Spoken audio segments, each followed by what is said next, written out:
Nobody likes that. It's okay.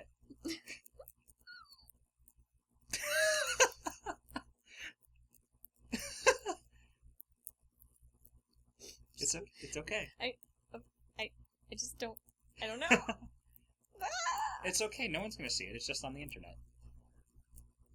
Yes, because nothing ever gets seen on the internet, ever. Well, it's hiding in plain sight because there's just so much shit on the internet that no one's going to care. Uh-huh. It's like when nerds write about the new Avengers movie. That's true. Yeah. It's all just white noise. Everyone's got a podcast. Everyone's got a stupid blog. I wonder how much stuff is happening with the Star Wars movie right now. I don't know. Should we introduce ourselves first at some point? They don't need to know. They don't need to know. Well, welcome to the podcast. I, of course, am your host, the goddamn Bat Sam. And do we have a radio name for you yet? I don't know. You can make one up if you want. Don't give me that power. Oh, I will give you that power. That is too much power for one man. You make one up. Make one up? Oh, shit. Just take everything you know about me and put it into a name. We'll just call you Robin for now. Oh, cool. I am Robin. I am Robin Scherbatsky. Yes. And you can be the Robin to my Bat Sam. Yes. There we go. It has layers. It has layers. It does. It does have many layers. So, what have you been watching lately? Let's see here. Like anime-wise, or just anything-wise? Well, like, we tend to keep things pretty broad in the podcast. Like, we've done comics, we've done books, we've done a couple of movies. We have a couple of TV shows lined up. Well, you know, let's just start. Why don't you tell us a little bit about yourself, since you're new to the show? No? I'm scared. I'm terrified. Best episode ever. Yes, because I'm just so, I'm such a talker. I totally know what I want to say. I guess I am Robin. I drink scotch. I smoke cigars. I watch anime and love everything Disney. And small and adorable. And I make cute kitten noises. There I go. Cute kitten noises work over the radio. No, that was not an actual cat, folks. That was me. It happened. Yep. Yep. Well, you said you're into anime. What have you been watching lately? Because I know I sent you that list of just shit to watch, of just like what news coming out in anime, and I saw like one show where I was kind of lukewarm, and you just wanted to watch all of them. I did want to watch all of them, and I've been going through a lot lately. The one that I really like right now, it's really silly and corny, but it's called like My Love Story. But it's basically about this guy or this kid who's like a freshman in high school who he's just giant, and he looks kind of like. And, like, he looks older than he actually is, and all the girls that he tends to, like, fall for his best friend, who is, like, the really handsome guy on the show, and he's just like, I don't really care about any of these girls, because they all, like, talk about you behind your back, so why the hell would I date these girls? And he's like, so the handsome guy's constantly, like, trying to protect the bigger guy. But then, bigger guy saves this girl on a train from this guy who was, like, trying to, like, kidnap her or whatever, and so he stops him and hands him into the police, and then she ends up falling in love with him, and he's like, finally, like, a cute girl who loves me, so right now she seems to be holding a secret, so we'll see what happens with that. So the moral is, you can get girls to like you by enacting vigilante justice. Yes! There's no part of that I don't like. So far the storyline's really cute. I tend to go towards the more adorable animes, I guess. Right, well, I know we both are pretty big fans of Gainax, and I'm really excited because they just announced their next project. Oh, really?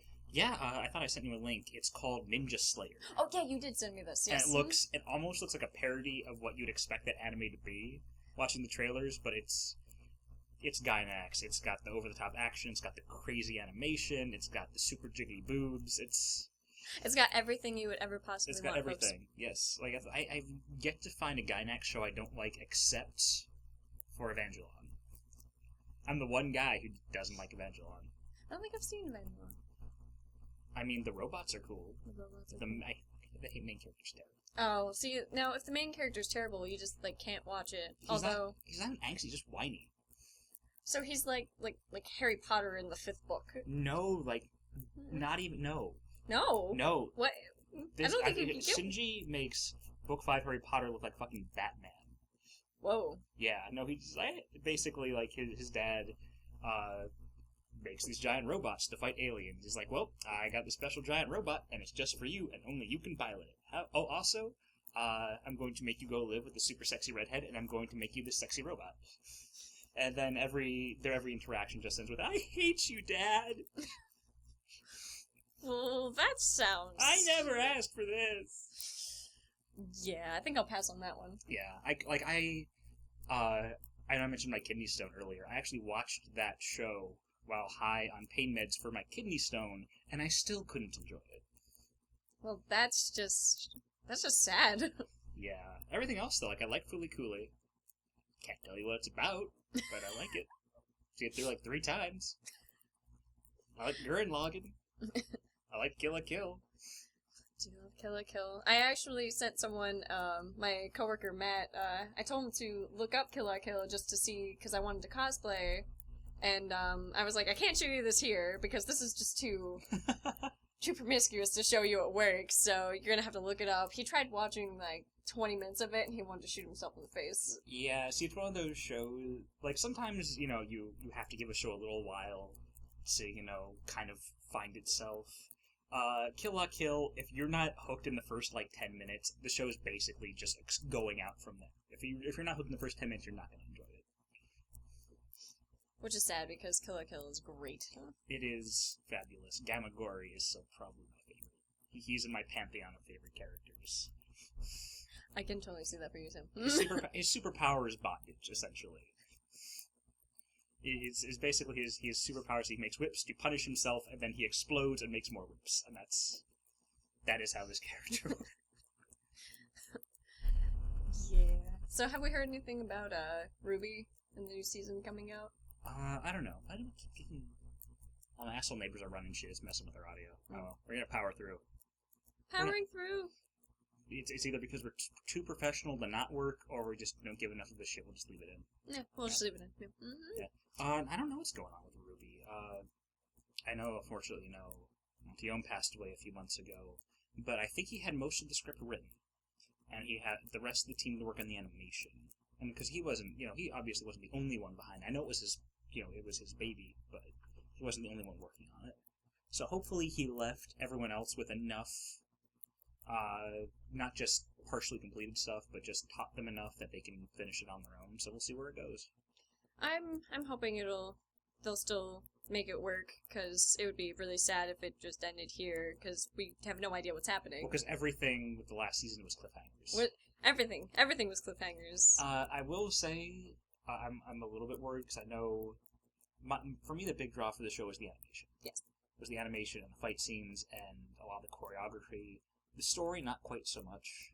It's very much trope-tastic, magical school show. And that's why I love it so much. Yes. Yeah, I'm interested to see where it goes. Speaking of Magical Girl, I have been watching the Sailor Moon Crystal. Oh yeah, I heard about that. How is that? Well, it's actually starting to get a little bit better, although they brought in, Mini Moon, this season. The tiny, yeah. Yeah.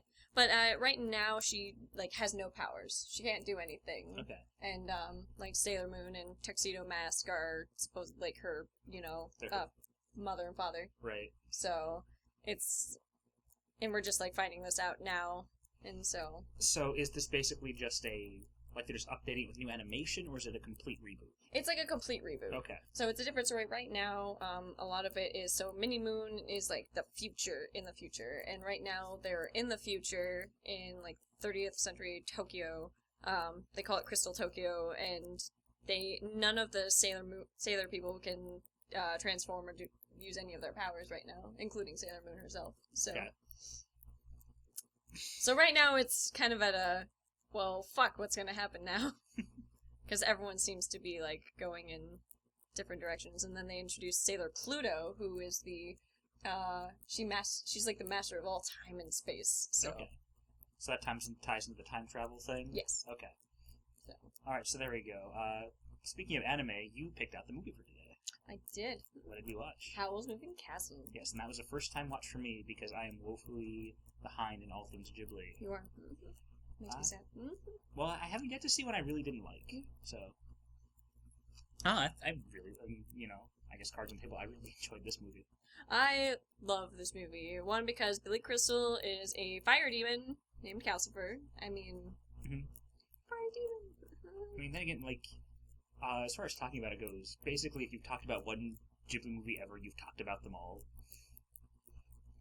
I guess in a way, like, I mean... Well, I know the plots are different, but as far as execution is very much consistent across the board.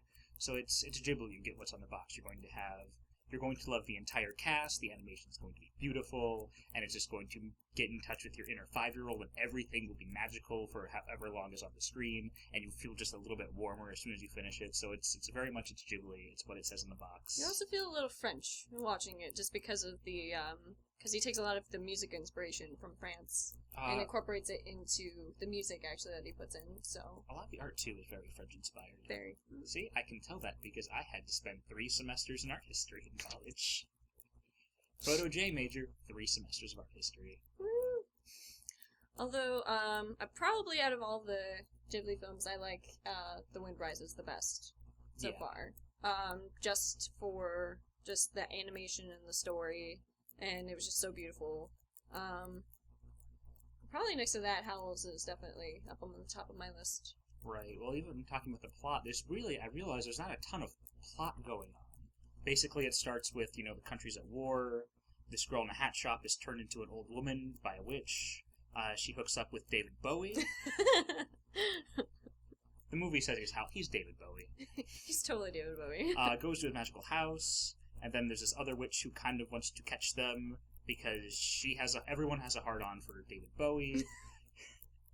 And so that's the entire movie. Yeah, and so I never noticed, but I'm pretty sure, like, the entire war was basically trying to get Howl to, stop being such a whiny little brat baby. Pretty much. Because Madame Sullivan's like, let's call the Prime Minister. We'll stop this war, now that Howl actually isn't such a little baby let's just anymore. go straight to talking about the ending. I love the whole movie. We can get into character arcs and stuff in a bit, but the last 2 minutes was just... Fuck it! The David Bowie gets his magical heart back. The Scarecrow that's been plot important to the entire movie is actually a prince, and he's just going to go tell his dad to politely stop the war, and he does. And then this other witch who's been hunting him is now like, well, Howl's with this other girl. Maybe I should just stop the war. Call the Prime Minister. We're stopping the war. I feel like, I don't know, I feel like somehow Miyazaki, when he wraps up his movies, he just is like, fuck it. I just want to be done, guys. I just want to be done. How much whimsy do you need, damn it?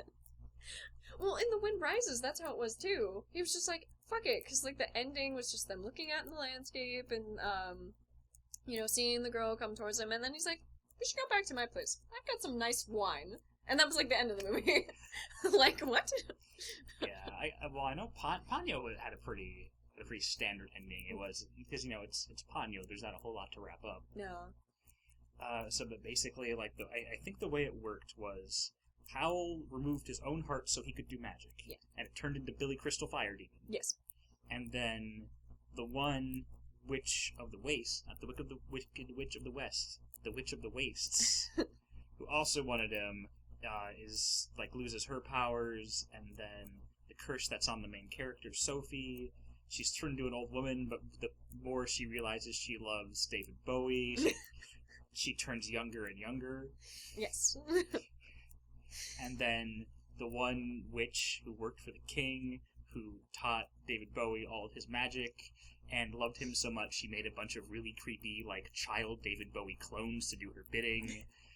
Realizes that he hooks up with Sophie in the end, and just decides, well, I staged the entire war to get Hal to come and hang out with me, but now he's hanging out with somebody else. May as well stop the war. Yeah, that's pretty much the movie. Yeah. In a nutshell. Although, now you've taken all of the whimsy out of it. You've taken all of the whimsicalness out of this movie. You've just turned it into just a hilarious, I thought the whimsy for you died as soon as we realized that Howl was voiced by Christian Bale, and so I just started throwing Batman lines in throughout the entire movie. Well, it doesn't help that when he turns into the monster, he turns into Batman. Yeah. He does voice. Deep voice. Yeah, because that's one of the themes throughout the film is, in order for Howl to use his power, he slowly morphs into this bird monster every time he does it, and the more power he uses, the more he kind of tips on the edge of turning into this evil monster creature, and that's evidently a thing that all wizards have to deal with. Yes. Because it's because Madame Sullivan, the witch who works for the king, she's like, he needs to save himself from his own selfishness, so basically he's using his selfishness, turning himself into a monster for his own, purposes. Right. Because basically he looks like mid-20s, but emotionally he's like a 10-year-old. Because he'd go into his room and is covered in toys and miscellaneous junk, and he doesn't want to fight in the war because he says, well, I'm just a fucking coward. Doesn't want to have to deal with actual relationships with people, just kind of, like, he'll flirt and then just leave. Yeah. Because he doesn't want to have to actually deal with anything. And he put legs on his castle just so he wouldn't have to stay long enough to actually have to deal with consequences of any of his actions. He's also very into his looks. Like, you notice throughout the movie, his hair is changing constantly. Yes. At the beginning, it's, like, long, and it's in his eyes and in his face. And then, you see him later when Sophie, like, comes into the house, and he's got his bangs cut, so now you see his, like, eyes. And then it accidentally changes into orange, red, whatever color that was. And then that makes him so depressed, he just kind of starts excreting slime. Because no one wants to be a ginger. Nobody wants to be a ginger. Nobody. And then it turns, like, black. Yeah, and so then he's just that much closer to actually being Batman. Yep. It's true. I still think my favorite part of the movie was just the Scarecrow. Because Turnip head. At the very beginning, there's the Scarecrow who just kind of hops along and helps the main character, and she just looks at him and says, your head's made out of a turnip. I hate turnips. They're my least favorite vegetable. Why don't you just go stand in a field or something? Yeah, I'd just go stand in a field or something. But he's still, like it's raining, and, like, no matter where she is, because that's the thing of the story, is they can teleport in the castle's legs. No matter where she is, the Scarecrow is always just right there to provide whatever support a Scarecrow can. Like, at one point it's raining, and he holds an umbrella for her. Helps with the laundry. Mm-hmm. Helps pull the crashed airplane out of the castle. Somehow, even though he doesn't have hands or arms. They just tied it around the stake. Oh, did they? Yeah. Okay, I didn't see that. Yeah, they just tied it around the stake. And then eventually, you find out she gives the Scarecrow a kiss to thank him for all the help. And then he turns into a prince. A very flamboyant prince. Super flamboyant prince. Yeah, no. Even more flamboyant than David Bowie. Almost. Nothing's more flamboyant than David Bowie. In the ending shot there with his very pinkish purple whatever outfit. Yes. Just, I don't even know how to describe that one. Just floofy. That's the word I'm going to use. It's very floofy. It is extremely floofy. Because I love the Scarecrow, the dog. There is not a single time the dog was on the screen and I wasn't snickering. Because this weird little dog, I don't even know how to describe it. It looks like a terrier with chicken feet. That probably would sum it up. Yeah, about with like a breathing problem. Yeah, it can't bark. It can only make this weird wheezing sound. And every time he's on screen, just has this just deadpan look. No matter what's happening, this dog just does not give a shit. Actually, you know what? That's kind of a theme throughout the whole movie. Is nobody gives a shit in this movie. Because even when the main character's she's turned into an old woman at the very beginning of the film by the witch. She just kind of shrugs it off, like, well, I wasn't that hot to begin with, and now my frumpy dresses look fine, so just gonna roll with this. I love how, though, she just, takes off, doesn't actually tell anybody where she is, and her mom just, comes back, and she's just like, we've been looking for you everywhere! Someone told me you were a cleaning lady! Who would she hear this from? who is, or unless, maybe she left a note, but I just assumed that she was already kind of a cleaning lady at the beginning, because I missed part of I missed a little bit of the beginning because I was making lunch. She works at a hat shop for her, her father passed away, and she took over their hat shop. Yeah, I got that. So she just makes hats. Okay. In the beginning. She's just making hats. Making hats? Yeah. So, and the irony of that is, if you look at the room that she's making the hats in, later on, when Howl is, rebuilding the castle, and makes her own room, it looks exactly like the place where she was making the hats. It does. Yes. It's very cute. And it's very cute, but it's really, you couldn't have done, something a little different, really. I dig it.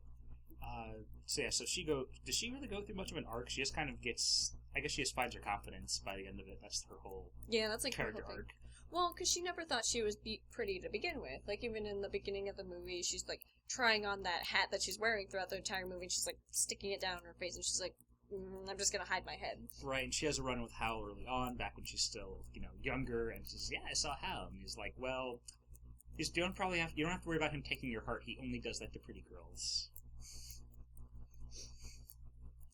Yeah, she just does not have... She does not think she's very pretty. And I like that she actually gets that confidence in the end, so... Because I can kind of relate to her in that aspect. So, like, when I was younger, I didn't really think anything much, and then confidence grows, so... Confidence helps. It does. It does. Mm-hmm. So, yeah, so that was mostly her thing. Billy Crystal Fire just kind of stays Billy Crystal Fire.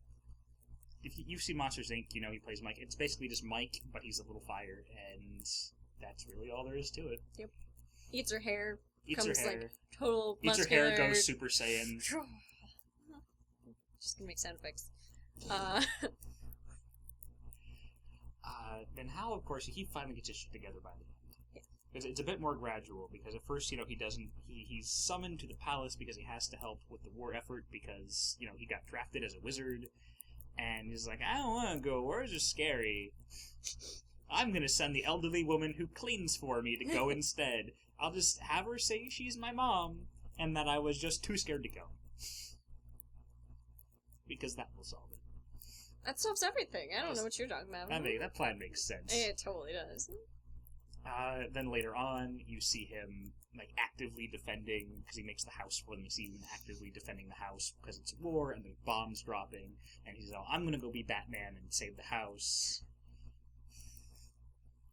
And he starts, we do start to see him be more willing to, step up and maybe even sacrifice himself for Sophie. Mm-hmm. Sophie's so cute. I like Markle. I don't think the we've little really, kid. Yeah, I don't think we've really talked about him. He's just kind of there. He's there for exposition more than anything. Yeah, but he makes the family though. He does. Can we just take a minute to talk about the animation on the Witch of the Wastes? Oh my gosh, someone was on something while drawing her. I feel like, at least her older self. No, just the entire time, because when you first see her in the hat shop at the very beginning of the movie, she's very large, but she looks, probably mid-40s-ish. But she's still very imposing. She's got this big, beak-like nose and this giant fluffy hat. And, she's got some kind of double chin going on. It's almost like a triple chin there. She's got some of that going on. And then, as the movie progresses, she loses her powers, and it causes her to essentially just deflate.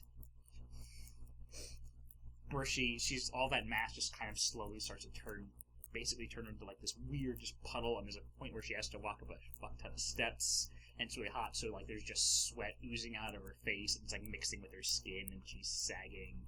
And eventually she loses her powers altogether, and so she ages, so she basically looks like Emperor Palpatine with a dick nose. I'm never gonna look at her the same way again. I can't even, watch her as an old person now, because I just can't. She gets a lot nicer when she actually loses her powers, though. I think she just goes so senile, she doesn't know what's going on. Probably. Well, I mean, because how old do you think she is? Because she said that she restored her to her original age. So I'm wondering if she's in her 80s, probably. Oh, probably 90s. I'm probably 100 plus. Really? Yeah. So. Yeah, and she's kind of senile. She's kind of has this weird blank happy expression. Just, yeah, I like looking at that fire. I like how she's flirting with the prince though at the end. Yeah, at the very end, says, "Oh." I was like, hello. Looks like your love is in love with David Bowie, but I'm here for you. I think she has winks. I'm like, It's the creepiest wink ever, Sam. Okay, please don't ever wink again for anyone's sake, especially Karen. It's okay. We still love you. Just, I'm sure that once you become an old man, you will be a pro winker, because they all are. Do I just need practice? Well, how am I going to get any better if I don't practice? Well, that's true. Just Do it on unsuspecting women rather than ones you know. That was better. See, Unsuspecting women makes it sound so much creepier, though. that's why you have to practice on That sounds so much creepier. Yeah, but old men do it on all the unsuspecting, and see, you want to hate them or think that they're creepy, but you're like, fuck, that guy can wink. I wonder, for some of those old guys, I'm wondering like if they're even like really into women when they do that. It's like, I'm old, I don't give a shit. Things haven't worked down there in 20 years. I don't care anymore. Oh dear. I see old man Sam in the future. No, I'm just kidding. I'm kidding. Oh my gosh. I'm just gonna be Roshi from Dragon Ball when I get old. Please, dear God, no. Please, no.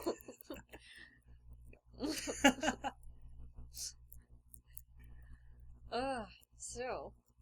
I'm gonna go pick up some old witches. On that note. Are we leaving it on picking up old... We can't leave it with me being creepy and picking up old witches. That is not where we ended. That's a terrible place to end it. Can you think of a better place to end it? You're terrible. You're never coming back. What? I'm never coming back, guys. That's okay. It's now you can come back and crossover. That's fine. Yeah, when we do our big events at the end of the summer to boost our ratings from. It'll be our big crossover event with all the robots and we'll fight each other and it'll be awesome. And then we'll just reboot entirely. New show. We're gonna reboot. Comics do all that. Yeah. Fucking reboot. We'll need new names. No, you're always Batman, Sam. I'm always Bat Sam. Yeah, some people started calling me that back in college, like my freshman year, and it stuck with me. Hey, it's better than all of my nicknames combined. Let's hear some of those. Let's see. The first one, Weasel. That one stuck with me. Yeah, I know about Weasel. Giraffe, for a little bit. I have a long neck. You do have a long... It's very graceful. It's a graceful, like a swan giraffe thing. It's like if a swan and a giraffe made sweet love and then had a ferret.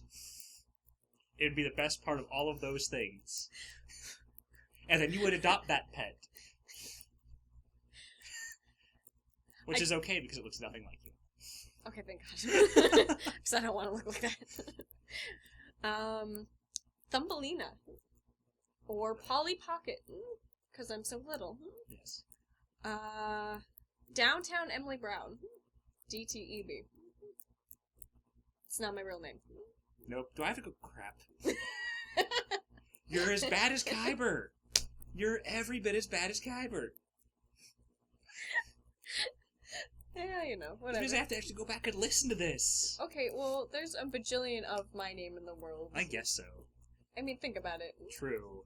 Think about how common... That's fine. Yeah, So any future employers listening to this, you've just screwed up for every other Emily Bond.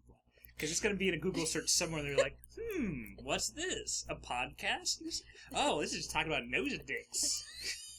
Can't hire her. So even, you're going to find your dream job somewhere, but there's going to be some poor Emily Brown who, either she's going to for a job interview or, she's meeting her in-laws, and her in-laws are like, I've heard of this Google thing. Let's find out what we can about this girl. Oh, my! Maybe we... Well, I can't approve of the company she keeps. Maybe we should edit that out then. So yeah, you're fine. Just all the other ones we have to worry about. That's okay. They'll be fine. The 100 of me will be fine. It's okay. You're protected by the obscurity because once again we have a single listener. Yeah. Who's my friend down in North Carolina. So shout out to her right now. What's up? I don't know. There we go. We are very much pandering to our fan base right now. Yeah. We're just pandering at this point. Hi. Hello. Hello. It's just you. Well, this is better than... Well, where were we going to leave off? I don't even remember. Yeah, I don't remember either. This is bad. We cannot put two ADD people in a podcast together. Every podcast I do is with ADD people. Well, you need to get someone who's focused. Because I am definitely not that person. That is Lucy, because when Lucy comes on, Lucy is very no nonsense, and she's like, this is the book we read, and it's by this author, and I know about this author from these things, and these are the themes, and this is the symbolism, and now we're going to talk about existentialism and nihilism, and that was like our one really good episode, and then the rest is just me and DJ Kyber being like, hey, we watched Howard the Duck. Duck boobs are a thing now. Jeez. And that's every other episode. And then the last one I had them on, and I'm not going to let them live this down. I gave them... They're each going to finish a book, and they were going to come on, we're going to talk about it.